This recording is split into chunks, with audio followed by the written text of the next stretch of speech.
The entire Horizon Airlines executive board sat frozen as Malcolm Washington disconnected the call. "Effective immediately, my company is pulling 100% of our business from your airline," he stated coldly. "And that pilot who refused to fly with my daughter, tell him he just cost you $70 million. Before we dive into this incredible story of justice and accountability, let me know where you're watching from in the comments. Hit that like button if you believe in standing up against discrimination, and subscribe to our channel for more powerful real-life stories that will restore your faith in justice. Now let's rewind to see how this all began. Jasmine Washington stared at the acceptance letter from MIT's prestigious aeronautical engineering program for the 100th time. The 17-year-old high school senior could hardly believe her perfect grades had secured her spot at the nation's top engineering school. Her hands trembled slightly as she tucked the letter back into her planner, excitement coursing through her veins about the upcoming campus visit. "You packed your student pilot logbook, right?" Malcolm Washington called from downstairs. "The admissions director specifically wants to see it." "Got it, Dad," Jasmine replied, patting the leather-bound book that documented her 50-plus hours in the cockpit. Since her 12th birthday, when Malcolm had arranged her first small aircraft experience, Jasmine had been obsessed with flying. Now, as a certified student pilot, she was only months away from her full license. Malcolm Washington beamed with pride as he waited for his daughter. As the founder and CEO of Washington Innovations, a rapidly growing tech company specializing in aviation software, he had built an empire from nothing. Growing up in a struggling neighborhood in Atlanta, Malcolm had worked his way through college on scholarships, eventually creating a revolutionary flight navigation system that caught the industry's attention. Now, 15 years later, his company was valued at over $2 billion, with clients including every major airline in North America. "You ready?" astronaut Malcolm asked, using his childhood nickname for Jasmine, as she descended the staircase with her small suitcase. "As ready as I'll ever be," she replied, trying to mask her nervousness. This visit could shape her entire future, meeting professors, touring research facilities, and hopefully connecting with other young women interested in aerospace. Malcolm wrapped his arm around her shoulders. "MIT won't know what hit them. Just like your old man, you're going to change the world of aviation." The Washington family driver loaded Jasmine's luggage into the sleek company SUV. Malcolm would accompany her to the airport, seeing her off on this first solo journey. He'd arranged everything through his company's premium account with Horizon Airlines, ensuring Jasmine would travel in first-class comfort. Washington Innovations has about $70 million in annual contracts with Horizon, Malcolm explained as they drove. "I've always appreciated their service, and their CEO, Brian Harrison, is a decent man. You'll be well taken care of." As they arrived at the bustling terminal, several airport staff members recognized the famous CEO, offering quick nods of acknowledgement. The VIP treatment continued at check-in, where the agent warmly welcomed them. "Miss Washington, we're delighted to have you flying with us today," the agent said, though. Jasmine noticed the woman's eyes kept darting to her father rather than addressing her directly. "You're all set for first class to Boston Seat 2A." As they walked towards security, Jasmine noticed occasional stares from other travelers, some curious, others less friendly. She'd grown accustomed to these looks over years of accompanying her father to business functions and industry events where black faces remained the exception rather than the rule. "Remember what we always say," Malcolm whispered, noticing her discomfort. "Their ignorance doesn't diminish my excellence." Jasmine completed their family mantra with a smile. Malcolm squeezed her hand. "Exactly. Now go show MIT what a Washington is made of." The first indication that this wouldn't be a routine journey came at the TSA checkpoint. Malcolm waved from the other side as Jasmine joined the priority security lane, her first-class ticket allowing this privilege. Ahead of her, a white businessman passed through with minimal interaction, collecting his belongings after the scanner with a cursory nod from the officer. When Jasmine presented her ID and boarding pass, the TSA officer's eyebrows raised slightly. "First class to Boston?" he asked, examining her documentation with unusual scrutiny. "Yes, sir," Jasmine replied politely, maintaining the composure her parents had taught her for such situations. "Step through, please," the officer finally said. But as Jasmine walked through the metal detector without triggering any alert, another officer approached. Random additional screening, the female officer announced, motioning Jasmine to a separate area while other passengers, mostly white, continued through the regular line without interruption. Jasmine complied, keeping her expression neutral as they thoroughly searched her carry-on bag, swabbed her electronics for explosive residue, and conducted a pat-down. Through the glass partition, she could see her father watching his face, a careful mask that couldn't quite hide his familiar frustration. After finally clearing security, Jasmine texted her father the usual random check, "I'm fine." His reply came instantly, "You're a Washington. Head high, always." At gate B-17, Jasmine approached the counter to check in. The gate agent glanced between her boarding pass and face with poorly disguised surprise. "First class. To Boston," the woman repeated, as if Jasmine might have stolen the ticket. "Yes, that's correct," Jasmine confirmed, her voice steady, despite the growing knot in her stomach. After a moment's hesitation, the agent returned her boarding pass with a tight smile. "Enjoy your flight, Miss Washington." The pre-boarding announcement came minutes later, and Jasmine joined the first-class line. An elderly white couple ahead cast backward glances at her, whispering to each other. Jasmine pretended not to notice, focusing instead on the text from her father. "Boarding now. Call me when you land. So proud of you." Once on the aircraft, a flight attendant directed Jasmine to her window seat in the second row. She had just settled in when another passenger, a middle-aged white man in an expensive suit, stopped in the aisle beside her. "I think you might be in the wrong cabin, young lady," he said loudly enough for nearby passengers to hear. "Economy is toward the back." "I'm in the correct seat, thank you," Jasmine replied calmly, though her heart raced. 2A. The man seemed prepared to argue until a flight attendant intervened. "Is there a problem?" she asked. "Just making sure everyone's in the right place," the man replied with a meaningful look toward Jasmine. The flight attendant, whose name tag read Amber Lee, checked Jasmine's boarding pass. "Miss Washington is in her assigned seat, sir. Please continue to yours." As other passengers boarded, Jasmine texted her father again. "Some guy just questioned whether I belonged in first class." Malcolm's response was quick, his ignorance. "Your Excellence. Don't let it get to you." Easier said than done, Jasmine thought as she tucked her phone away. The cabin slowly filled, and Jasmine noticed the seat beside hers remained empty even as the economy section seemed completely full. After all passengers had boarded, the captain's voice came over the intercom. "Ladies and gentlemen, this is Captain Roger Blackwell. We're experiencing a minor delay while we complete some last-minute checks.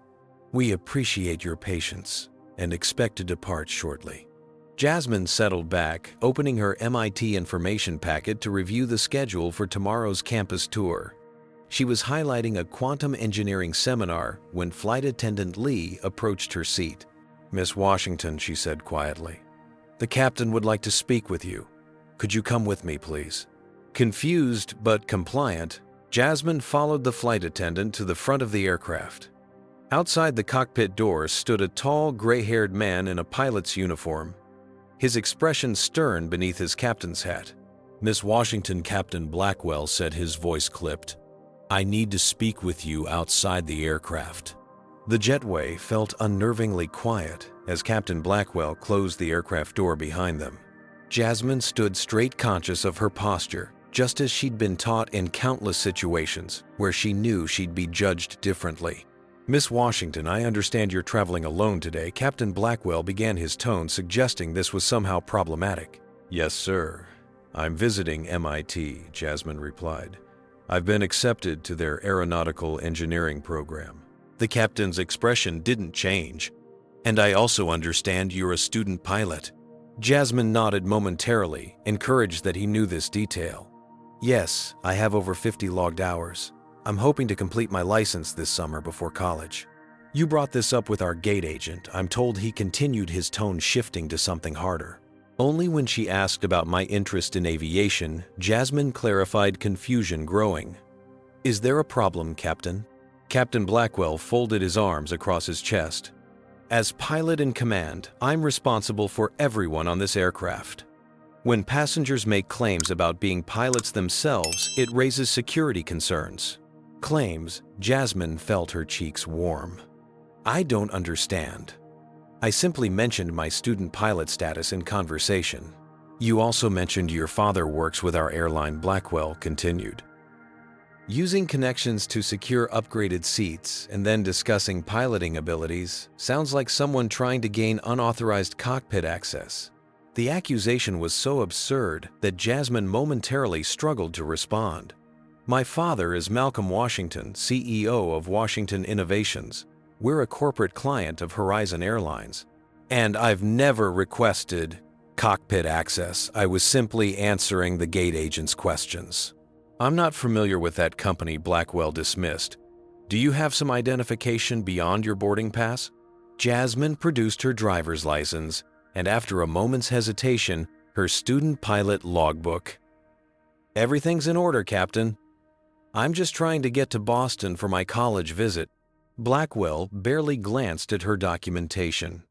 Behind him, the co-pilot had emerged from the cockpit, observing the interaction with visible discomfort.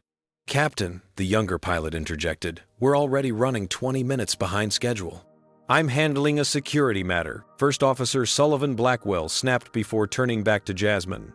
Miss Washington, I simply don't feel comfortable with you on my aircraft today. Excuse me, Jasmine couldn't believe what she was hearing. Your story doesn't add up. A teenager in first class claiming pilot status and corporate connections. Blackwell shook his head. I'm exercising my authority as captain. We'll have the gate agent rebook you on a later flight. Flight attendant Amber Lee, who had followed them into the jetway, stepped forward. Captain, I don't think there's any security issue here. Miss Washington's reservation is completely legitimate. I've made my decision, Blackwell stated firmly. My flight deck, my rules. This is ridiculous, Jasmine said, struggling to keep her voice steady. Is this because I'm black? Would you be questioning a white student about their right to fly first class? Blackwell's face hardened. Don't make this about race. This is about security protocols. Then explain exactly which protocol I violated, Jasmine challenged. Instead of answering, Blackwell turned to a nearby gate agent who had been called to the jetway. Please escort Miss Washington back to the terminal and rebook her. We need to depart. As Jasmine was led away, she heard First Officer Sullivan say quietly, Captain, I really don't think. Not your call, Sullivan Blackwell cut him off. Back in the terminal, humiliation burned through Jasmine as curious passengers watched her removal from the aircraft. With trembling hands, she pulled out her phone and called her father, who was likely still in the airport. Dad. Her voice broke. Despite her best efforts, they just kicked me off the flight. Have you ever witnessed someone face discrimination and felt that surge of protective rage? Comment number 1. If you think Malcolm was right to use his corporate power to fight for his daughter. Drop a number 2 if you believe he should have filed a complaint and followed standard procedures instead. What would you have done if your child was humiliated this way? Hit that like button if you believe corporations need to be held accountable for the actions of their employees, and subscribe to our channel for more stories about justice being served. Now, how do you think Malcolm reacted to hearing his daughter was removed from her flight? Was he going to accept this treatment of Jasmine, or was Horizon Airlines about to face the consequences of their pilot's actions? Let's continue with the story. Malcolm Washington had just reached the parking garage when his phone rang. Hearing the distress in his daughter's voice instantly transformed his demeanor from relaxed businessman to protective father. Where are you exactly? Malcolm demanded, already reversing direction and heading back toward the terminal. Gate B-17, Jasmine replied, trying to keep her composure. The captain said he didn't feel comfortable with me on his aircraft. Dad, he basically accused me of lying about everything, about being a student pilot, about you, about Washington Innovations. I'm on my way, Malcolm stated, his voice deadly calm, the tone his executives recognized as his most dangerous. Don't speak to anyone else until I get there. Malcolm moved through the airport with purpose, his powerful stride causing people to instinctively step aside. When he reached Gate B-17, he found Jasmine seated alone, her eyes downcast as nearby travelers shot curious glances her way. The sight of his brilliant, confident daughter looking so diminished sparked something primal within him. Jasmine, he called, and when she looked up, the relief on her face was painful to witness. "Dad," she said, rushing to embrace him. "I don't know what happened." "I do," Malcolm replied grimly. "Where's the gate agent who removed you?" A middle-aged woman behind the counter looked up nervously as Malcolm approached Jasmine beside him. "I'm Malcolm Washington, CEO of Washington Innovations, and this young woman's father," he announced, his voice carrying just enough to turn heads throughout the gate area. "I want an explanation for why my daughter was removed from this flight." "Sir, I understand your frustration," the agent began, "but I was simply following the captain's instructions." He cited security concerns. "What specific security concerns?" Malcolm demanded. I'm not authorized to discuss the captain's security assessments," the agent stammered. "Then find me someone who is," Malcolm countered. "Because from where I stand, the only security concern on that aircraft is a pilot who discriminates against young black passengers." The agent picked up her phone, speaking quietly, before turning back to Malcolm. "Terminal Manager Patricia Reynolds is on her way, sir. She'll address your concerns." Within minutes, a professional-looking woman in her 50s hurried to the gate, hand extended. "Mr. Washington, I'm Patricia Reynolds, Terminal Manager for Horizon. I understand there's been an unfortunate situation with your daughter's flight." "Unfortunate doesn't begin to cover it," Malcolm replied, ignoring her outstretched hand. "My daughter was publicly humiliated and removed from her flight without cause. I want to speak with the pilot responsible now." Reynolds maintained her composure. "Captain Blackwell has already begun taxi procedures. The flight was running behind schedule." "Stop the aircraft," Malcolm interrupted. "Excuse me. I said stop the aircraft. Your pilot just discriminated against the daughter of your company's biggest corporate client. I want him back at this gate to explain himself before any passengers go anywhere." Reynolds blinked rapidly. "Mr. Washington, I can't just recall an aircraft that's been cleared for departure." "Then find me someone who can," Malcolm stated. "Because until I get answers, Washington Innovations is reconsidering its $70 million annual contract with Horizon Airlines." The mention of the figure caused Reynolds' professional mask to slip momentarily. "Let me make some calls," she said quickly. As Reynolds stepped away, airport security approached two uniformed officers surveying the situation. "Is there a problem here?" one asked, looking pointedly at Malcolm rather than at Reynolds. "Yes, there is," Malcolm replied coolly. "Racial discrimination by one of your airlines. Are you here to address that?" The officers exchanged uncomfortable glances. "We received reports of a disturbance." "The only disturbance," Malcolm interrupted, "is a pilot who felt threatened by a 17-year-old honor student traveling to visit her future college. Would you like to explain to the press why airport security was called on an African-American CEO instead of investigating discrimination complaints?" The officer's demeanor shifted subtly. "We're just responding to a call, sir. No action is being taken." "Good," Malcolm nodded. "Because I've already contacted our legal team, and they're very interested in how this situation is handled." Jasmine touched her father's arm. "Dad, maybe we should just book another flight. This is getting out of control." "No, Jasmine," Malcolm said firmly. "This stops here. You've done nothing wrong, and I won't let them treat you this way." As the confrontation continued, other passengers began recording with their phones. Malcolm noticed, but remained focused on Reynolds, who had returned looking considerably more concerned. "Mr. Washington, I've spoken with our operations center," she said. "The aircraft has already left the gate. I can't recall it without a security emergency." "Then we have a significant problem," Malcolm replied. "Because I'm not leaving until I get answers." As the standoff intensified, a young man in a pilot's uniform approached from the jet bridge. "Mr. Washington," he said quietly, "I'm Ryan Sullivan, first officer on Flight 1372. I just told them I needed to use the restroom, but I actually wanted to speak with you." Malcolm studied the co-pilot carefully. "About what?" Sullivan glanced around nervously. "About Captain Blackwell. This isn't the first time something like this has happened." I've filed reports before, but nothing ever changes. Dad, Jasmine whispered urgently. Listen to him. Malcolm nodded. I'm listening. The luxurious top-floor office of Horizon Airline CEO Brian Harrison offered a panoramic view of the runway operations, but Harrison wasn't admiring the scenery. His attention was locked on his phone, where Malcolm Washington's name flashed on the incoming call. Malcolm Harrison, greeted with practiced warmth. What can I do for you today?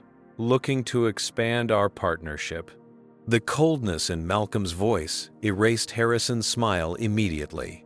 Brian, your Captain Roger Blackwell just removed my daughter from her flight, claiming security concerns because he didn't believe a black teenager belonged in first class or could possibly be a student pilot. There was a brief pause before Harrison responded. That sounds like a misunderstanding, Malcolm. I'm sure the captain was just following. Don't, Malcolm cut him off. Don't insult my intelligence with excuses. My daughter was humiliated in front of an entire aircraft. Your pilot didn't even examine her ID or pilot logbook before declaring he didn't feel comfortable with her on his plane. Harrison shifted into damage control mode. I apologize for your daughter's experience, Malcolm. Let me look into this and get back to you. No, Malcolm interrupted again. This gets handled now. I'm standing in your terminal with Jasmine and your first officer, Ryan Sullivan, who just informed me that Blackwell has a history of similar incidents that your company has systematically ignored. Harrison's grip tightened on his phone. First, Officer Sullivan was interfering. This situation was deteriorating rapidly. Malcolm, these are serious allegations that require proper investigation. I assure you will.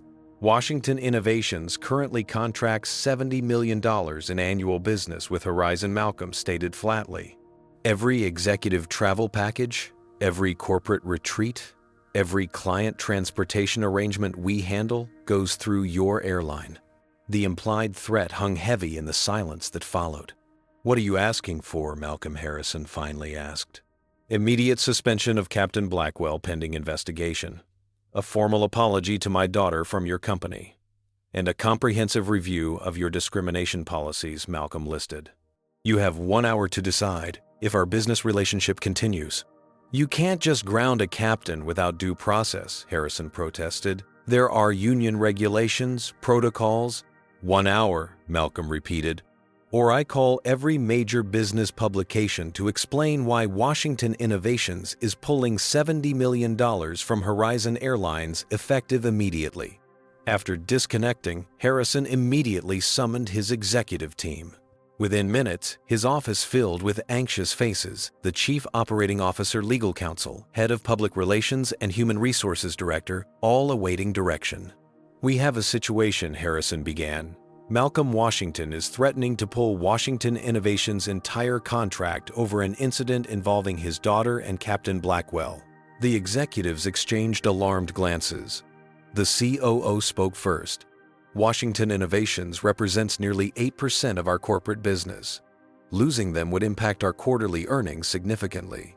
Not to mention the PR nightmare if he goes public, added the PR director, already scrolling through social media on her tablet. There are already some passenger videos from the terminal circulating.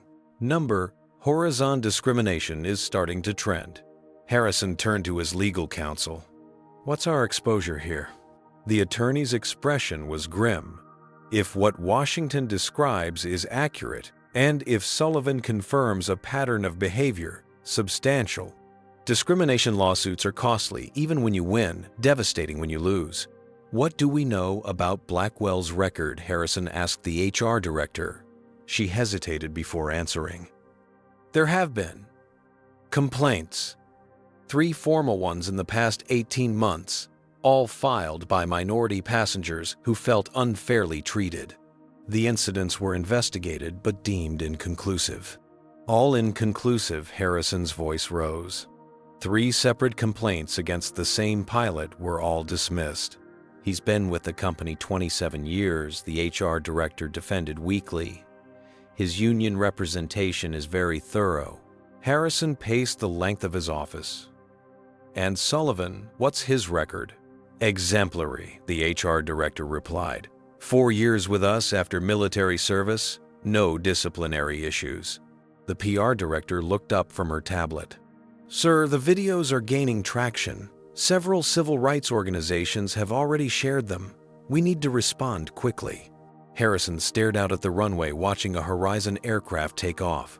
The company had weathered financial turbulence before, but this perfect storm of potential revenue loss, legal liability, and public relations disaster could cause irreparable damage. "Get me everything on Blackwell," he ordered. "Every complaint, every investigation result. And contact dispatch. I want every Horizon flight currently at gates to remain there until further notice." "You're grounding our fleet?" the COO asked, incredulously. "The cost would be astronomical." "Not as astronomical as losing Washington Innovations and facing a discrimination lawsuit simultaneously," Harrison countered. "This stops now. If Blackwell has been protected by our system, I want to know why and who's responsible." As the executive scrambled to fulfill his directives, Harrison's phone buzzed with an incoming message. It was from his board chairman, seeing concerning social media posts about discrimination incident. "Stock analysts already calling. Fix this immediately." Harrison picked up his phone again. "Get me Malcolm Washington back on the line," he told his assistant, "and find me a solution that keeps his business." In the terminal, Malcolm received the call from Harrison just as a Horizon Airlines public announcement echoed through the airport. "Attention all passengers. Due to an operational review, all Horizon Airlines flights currently at gates will experience a brief delay. We apologize for any inconvenience and appreciate your patience." Malcolm allowed himself a small, grim smile as he answered the phone. "That was fast, Brian. I believe I gave you a full hour." Inside Horizon Airlines' crisis management room, the tension was palpable.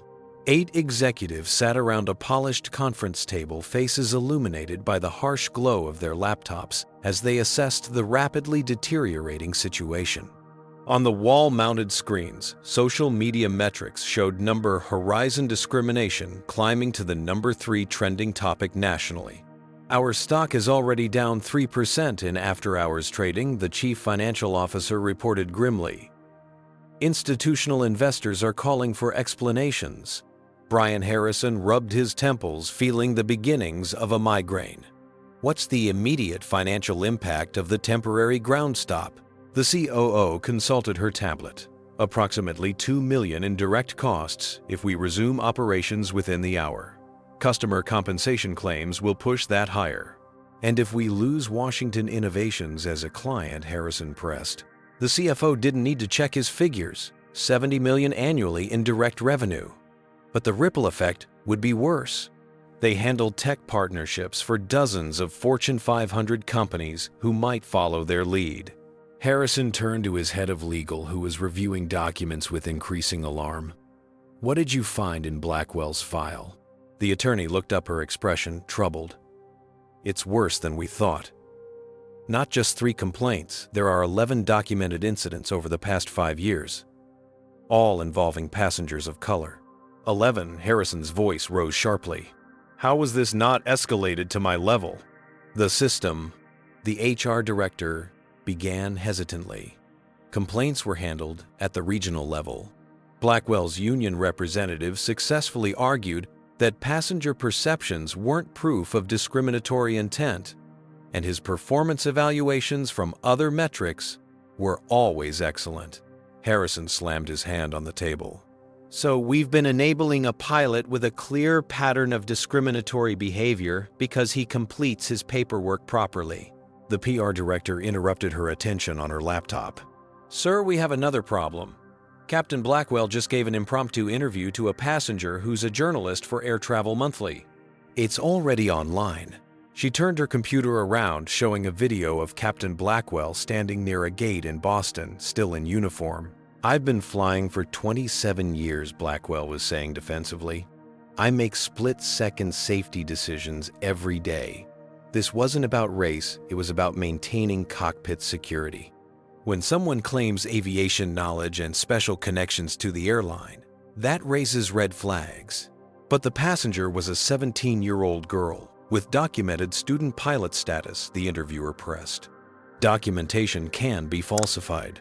Blackwell responded stiffly. The flight deck is my responsibility. Better safe than sorry. Harrison signaled for the video to be stopped. He's digging us deeper with every word. Who authorized him to speak to press? No one, the PR director replied.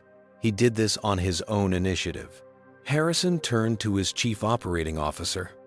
Contact Boston. I want Blackwell removed from any further duties immediately. Get him on the first flight back to headquarters as a passenger. The head of legal cleared her throat. Brian, I've been reviewing Washington Innovation's contract with us. There's no early termination penalty if they can demonstrate our company engaged in discriminatory practices. This revelation sent another wave of tension through the room. Harrison stood up and walked to the window overlooking the tarmac where dozens of Horizon aircraft sat immobilized at their gates. Thousands of passengers were being affected by this decision, yet the alternative, letting Blackwell's behavior continue unchecked, was unthinkable, both morally and financially. Get me First Officer Sullivan on the phone, Harrison finally said. I want his unfiltered account of what happened. While an assistant placed the call, the HR director spoke up. There's something else you should know. After reviewing personnel files, we found 3 formal complaints filed by First Officer Sullivan regarding Captain Blackwell's treatment of minority passengers. All were dismissed by regional management as unsubstantiated. Harrison's expression darkened further. So Sullivan tried to do the right thing through proper channels, was ignored, and felt his only recourse was to speak directly to Malcolm Washington. That appears to be the case, she confirmed quietly. The phone on the conference table rang and Harrison activated the speaker. First Officer Sullivan, this is CEO Brian Harrison. I need your candid assessment of today's incident with Jasmine Washington. Sullivan's voice was clear and professional. Captain Blackwell's actions today were unjustified and, in my opinion, racially motivated. Miss Washington presented proper identification and documentation. At no point did she request cockpit access or present any security concern. The captain barely glanced at her credentials before deciding to remove her. Is this consistent with prior incidents you've reported? Harrison asked. Yes, sir, Sullivan replied without hesitation. I've observed Captain Blackwell apply different standards to passengers based on their race. He questions credentials, seating assignments, and boarding priorities for passengers of color that he never questions for white passengers. Harrison exchanged glances with his legal counsel. Thank you for your honesty, Sullivan. Please stay by your phone. We'll need a formal statement. After disconnecting, Harrison addressed his team. Here's what happens next. First, we issue an immediate public apology to Jasmine Washington. Second, we announce Captain Blackwell's suspension pending investigation. Third, we create a senior executive position focused exclusively on diversity and inclusion, reporting directly to me. That's all good, the PR director noted, but Washington could still pull his business. Harrison nodded. Which is why I'm going to offer him a seat on our board's new Ethics and Inclusion Committee. He'll have direct input on how we address systemic issues. The COO looked skeptical. You think that will satisfy him after what his daughter experienced? No, Harrison admitted, but it's a start. Now let's end this ground stop and get our airline moving again, with one exception. Captain Blackwell doesn't fly another Horizon aircraft until this investigation concludes. As executives dispersed to implement Harrison's directives, his phone buzzed with a text message from the board chairman. Saw your response plan. Bold moves. Full board support. Fix this right, not just fast. Harrison took a deep breath before calling Malcolm Washington again, knowing that the future of Horizon Airlines might depend on this conversation. The video had amassed over 2 million views in just 6 hours. A shaky smartphone recording showed Malcolm Washington standing protectively beside his daughter in the airport terminal, his voice clear despite the ambient noise. My daughter was removed from this flight for one reason only, because Captain Blackwell couldn't believe a young black woman belonged in first class or could possibly be a pilot in training.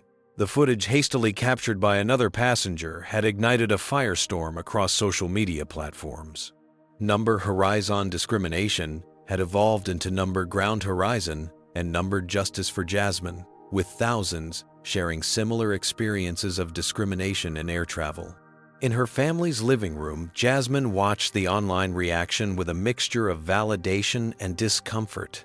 The outpouring of support was overwhelming, but seeing her humiliating experience become a national conversation felt surreal. "You don't have to read all of this," Malcolm said, gently sitting beside her. "It's okay to step back." Jasmine shook her head. "I need to understand what's happening. This isn't just about me anymore." Her phone buzzed constantly with messages from friends, classmates, and suddenly strangers from across the country. Most touching were the dozens of young Black women sharing their STEM aspirations and thanking Jasmine for standing her ground. "Did you see this one?" Jasmine showed her father a message from a 14-year-old girl in Detroit who wrote, "I've wanted to be a pilot since I was 8, but got told it wasn't for girls like us. Seeing you fight back makes me think maybe I can do it too." Malcolm smiled, though his eyes remained sad. "That's why we can't let this slide. It's never just one incident." On television, financial news channels were covering the story from a different angle. A stern-faced analyst gestured toward a plummeting graph of Horizon Airline stock. "The market has spoken clearly today. Horizon shares are down nearly 12% following CEO Brian Harrison's unprecedented decision to temporarily ground all flights during the discrimination investigation. The estimated cost of yesterday's 2-hour ground stop exceeds $4 million. Another commentator jumped in, but the alternative could have been worse. Industry analysts project losing the Washington Innovations contract would impact Horizon's annual revenue by $70 to $90 million, not counting the potential exodus of other corporate clients concerned about association with discrimination allegations. Malcolm muted the television as his phone rang. "Malcolm Washington," he answered. "Mr. Washington, this is Congresswoman Eleanor Palmer," came the response. "I chair the House Transportation Committee's Subcommittee on Aviation. We've been monitoring the Horizon Airlines situation, and I'd like to discuss the broader implications for industry regulations." Malcolm activated the speakerphone so Jasmine could hear. "I appreciate your interest, Congresswoman, but this began as a very personal incident involving my daughter. She should be part of any discussion." Of course, the Congresswoman agreed. "Miss Washington, first let me say how sorry I am for what you experienced. Unfortunately, my office receives dozens of similar complaints about air travel discrimination every month. Most never receive the attention yours has." Jasmine leaned toward the phone. "Because most passengers don't have a father with corporate leverage." "Precisely," Palmer confirmed. "Which is why we need systematic change. Would you both be willing to testify at congressional hearings on discrimination in air travel? Your experience could help shape new federal guidelines." Before they could respond, Malcolm's other phone chimed with an urgent email notification. "Excuse me, Congresswoman, can I place you on hold for a moment?" After Palmer agreed, Malcolm opened the email, a press release from Horizon Airlines, marked for immediate distribution. He scanned it quickly, his expression hardening. They're announcing Blackwell's suspension and a comprehensive anti-discrimination initiative, he told Jasmine. But they're framing it as an isolated incident, rather than acknowledging the systemic problem. Returning to the call, Malcolm addressed the Congresswoman. "We'd be willing to testify, but I believe this requires industry-wide attention. The problem extends far beyond Horizon Airlines." "I couldn't agree more," Palmer replied. "My staff will contact you to schedule." "And Mr. Washington, thank you for using your influence to shine a light on this issue. Not everyone has your platform." After ending the call, Malcolm turned to find Jasmine staring at her laptop with an odd expression. "What is it?" he asked. She turned the screen toward him. "It's from First Officer Sullivan Ryan. He sent his formal statement to the investigation and copied me." Her voice caught slightly. "He apologized for not doing more in the moment and attached documentation of all the previous incidents he reported involving Captain Blackwell." Malcolm reviewed the materials with growing outrage. 3 years of documented discrimination incidents, all dismissed or ignored by management. He looked up at his daughter. Sullivan risked his career sending you this. I know, Jasmine said quietly. And Flight Attendant Lee has been sending me updates too. She says the cabin crew is organizing to support the investigation. They're tired of watching passengers being mistreated. Malcolm's phone rang again, Brian Harrison for the 3rd time that day. Before answering, Malcolm asked, "What do you want to come from all this, Jasmine? This is your experience. Your voice matters most." Jasmine considered the question seriously. I want systematic change, not just at Horizon, but everywhere. And I want to help other girls like me who don't have a powerful father to fight their battles. She gestured toward her MIT acceptance letter on the coffee table. Maybe this is showing me how to use my engineering degree in ways I hadn't considered. Malcolm nodded proudly before answering Harrison's call. Brian, I've seen your press release. It's insufficient. Harrison's voice was tense. What else do you want, Malcolm? We've suspended Blackwell, issued a public apology, and announced a complete policy overhaul. I want industry leadership, Malcolm replied firmly. Horizon needs to become the gold standard for anti-discrimination policies and transparency. I want a seat on your board with oversight of these initiatives, and I want Jasmine's input on your training programs. There was a long pause before Harrison responded. The board seat is complicated, but I can offer you chairmanship of a new Ethics and Inclusion Committee with direct board reporting authority, and my other conditions. We'll work with Jasmine to develop training materials based on her experience, Harrison conceded. Malcolm, I'm trying to salvage our relationship here. The entire airline industry is watching how we resolve this. As they should be, Malcolm stated. Send me the formal proposal and we'll consider it. But understand this, if the investigation reveals additional executives who buried discrimination complaints, they need to go too. After ending the call, Malcolm found Jasmine already typing rapidly on her laptop. What are you working on? She looked up, a new determination in her eyes. I'm starting a website for young women of color in aviation to share their experiences and resources. If Congress is going to hold hearings, they should hear all our voices, not just mine.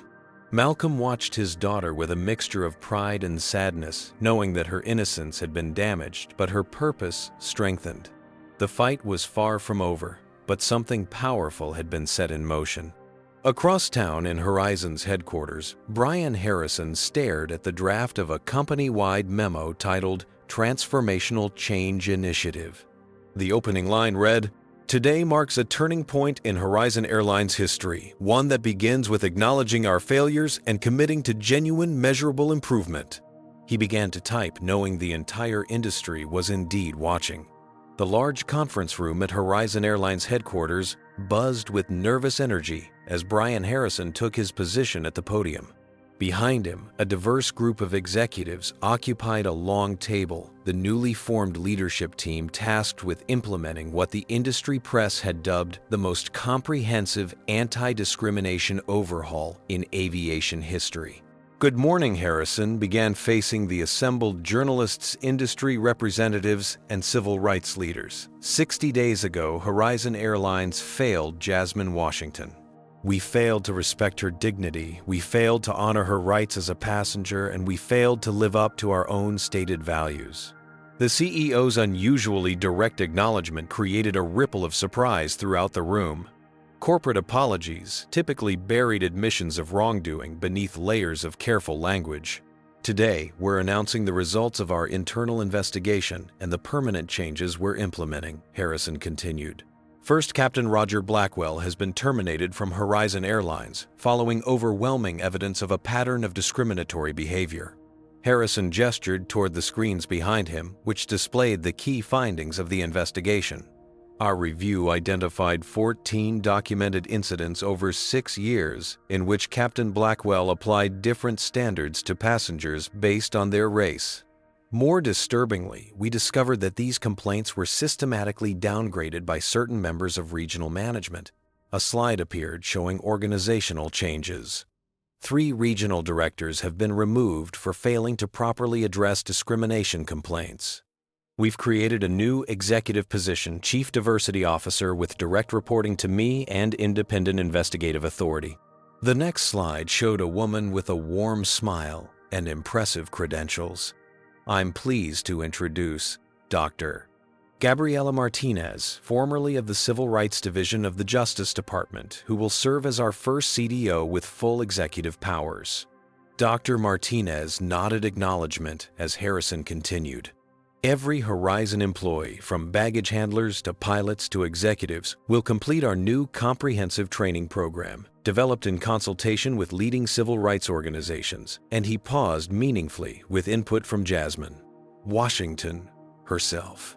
At the mention of her name, cameras turned toward the front row where Jasmine sat beside her father.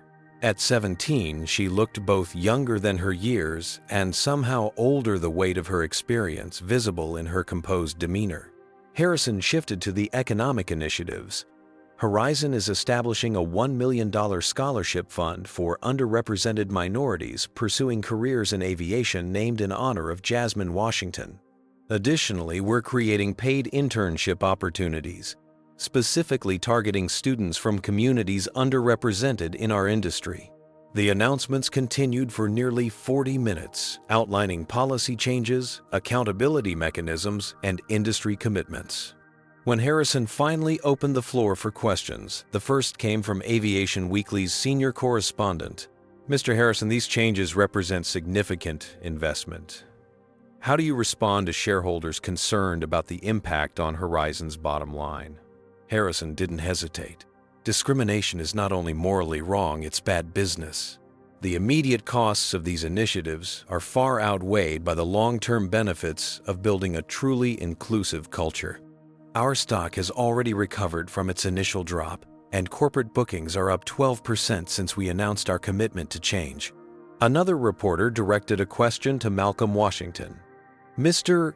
Washington, you've accepted the chairmanship of Horizon's new Ethics and Inclusion Committee while maintaining your business relationship with the airline. Some critics suggest this represents a conflict of interest rather than genuine accountability. Your response? Malcolm leaned toward his microphone. The committee includes independent civil rights attorneys, aviation experts, and diversity professionals, not just corporate representatives.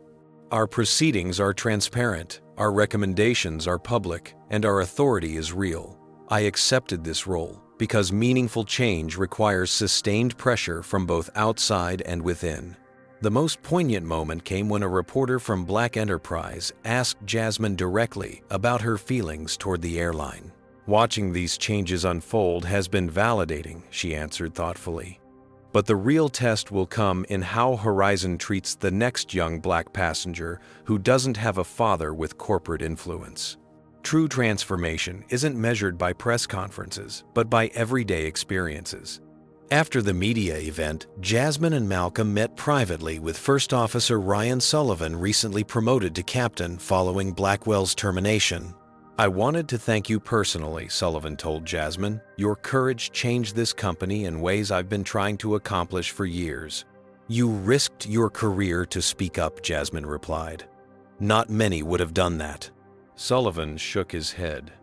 Too many of us stayed quiet for too long. That's changing now. The pilots' union has established its own anti-discrimination committee, and flight crews are speaking out about issues they previously tolerated.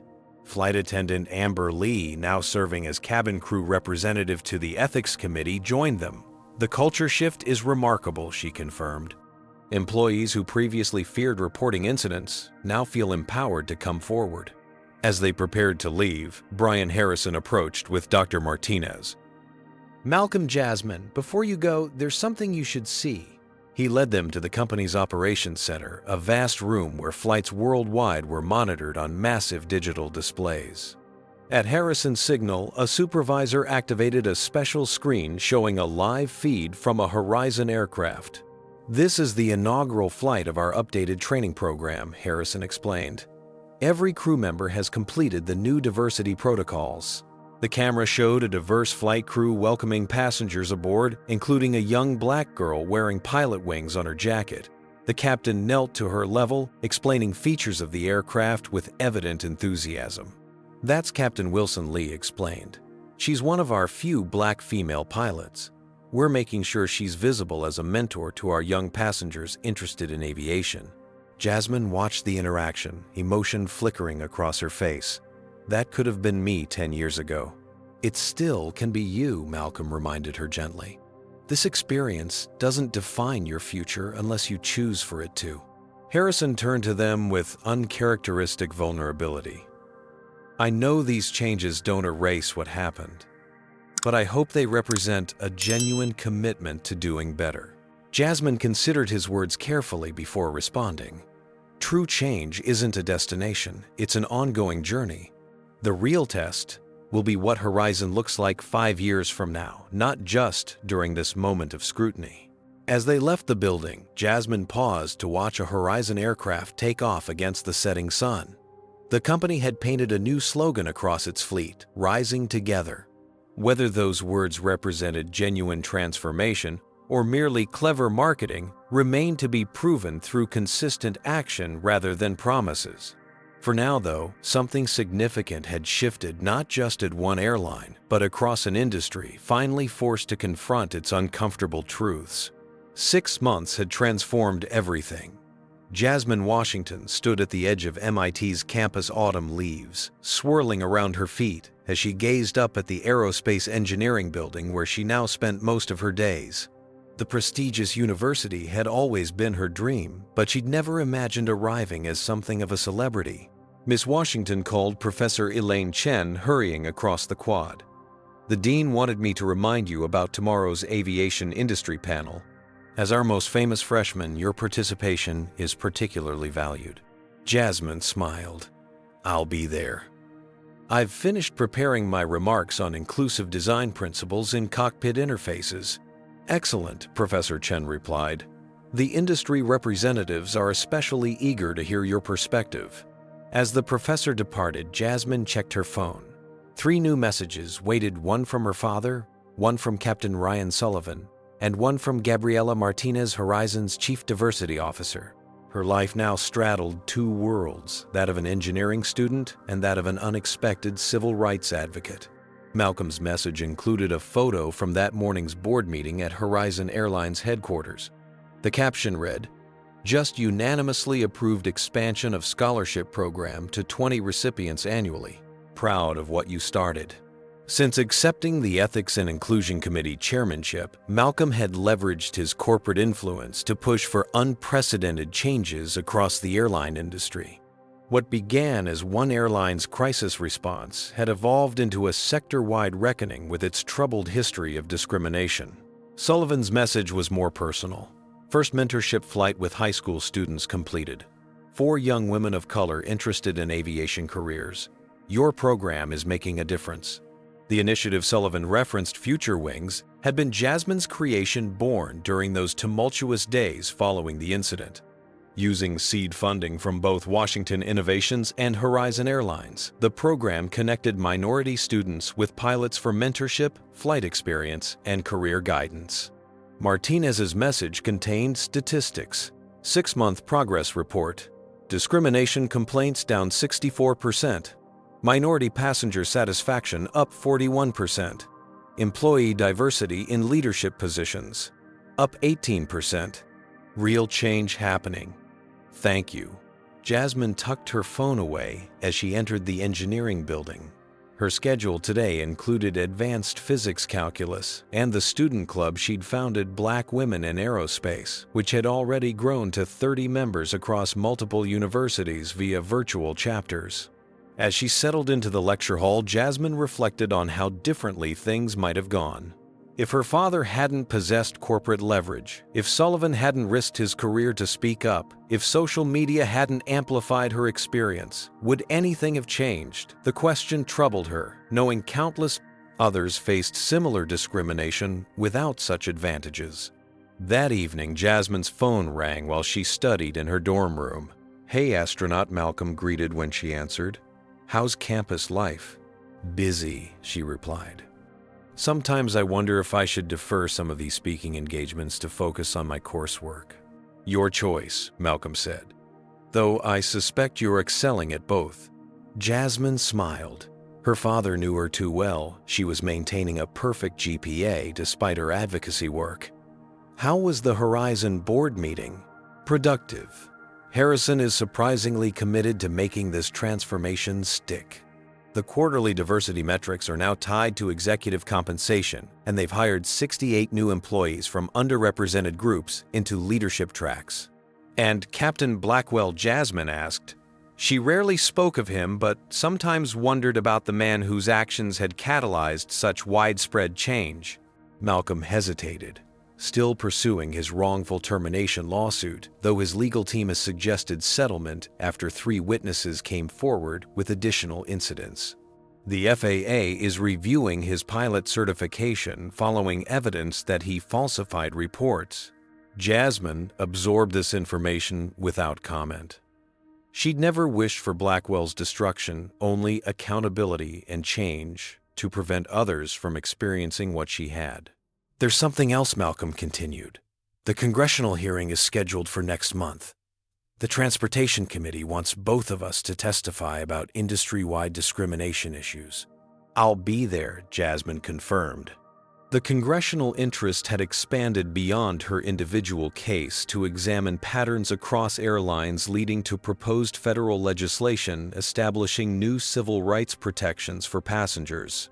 After ending the call, Jasmine returned to her engineering project, a redesigned cockpit interface that accounted for a wider range of user heights, hand sizes, and visual processing differences. Her professor had already suggested submitting it for patent consideration. The next morning dawned clear and crisp. Jasmine arrived early at the small regional airport where she continued her flight training whenever her schedule permitted. Today marked a significant milestone, her first solo cross-country flight since the incident. Captain Sullivan had arranged for her to use one of Horizon's training aircraft as part of their new community outreach program. As she completed her pre-flight checks, Jasmine noticed a small crowd gathering near the hangar. Surprise called a familiar voice. Jasmine turned to find her father approaching, accompanied by flight attendant Amber Lee, Dr. Martinez, and a group of teenage girls wearing Future Wings program jackets. "What's all this?" Jasmine asked, emotion catching in her throat. "Your first official mentorship flight," Malcolm explained. "These young ladies are the inaugural Future Wings scholarship recipients. They wanted to watch your takeoff." One girl stepped forward shyly. "Miss Washington, I'm Keisha. I started flight lessons because of you. My mom showed me your story, and I realized I could do it too." Jasmine knelt to examine the wings pinned to Keisha's jacket, student pilot wings identical to the ones she'd worn on that fateful day 6 months ago. "These look good on you," she said. "Keep them polished." After meeting each girl and answering their questions about aviation careers, Jasmine completed her final preparations. As she taxied toward the runway, she caught sight of her father standing with the group. His expression, a mixture of pride and lingering protectiveness.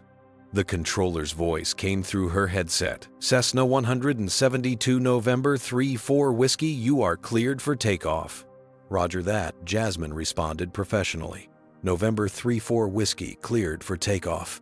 As the aircraft accelerated down the runway, Jasmine felt the familiar exhilaration of flight. The small plane lifted smoothly into the air, banking gently as she established her course. Below the Future Wings, girls watched with upturned faces, witnessing possibility take flight. In her cockpit, secured in the side pocket, Jasmine carried a newspaper clipping announcing the Washington Foundation, her father's newest initiative, providing aviation opportunities for underrepresented youth.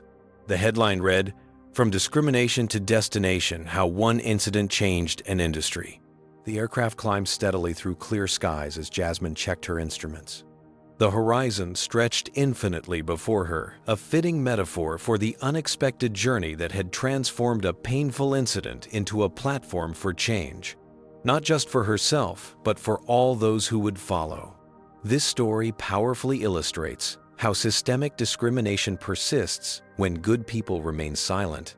Captain Blackwell's behavior wasn't an isolated incident, but part of a pattern that flourished because the airline prioritized avoiding conflict over addressing injustice. True change required both external pressure, Malcolm's corporate leverage, and internal courage, Sullivan and Lee speaking up. While not everyone has a CEO parent, Jasmine's experience demonstrates that discrimination must be confronted at both individual and institutional levels. Her transformation from victim to advocate shows how painful experiences can become catalysts for broader social progress. The Washington family used their privilege not just for personal justice, but to create pathways for others without such advantages.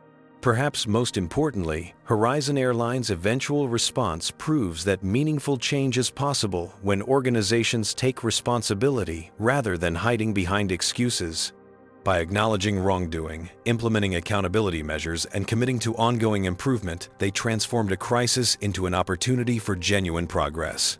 The ripple effects of standing against injustice extend far beyond a single incident, inspiring others to recognize their own power to create change.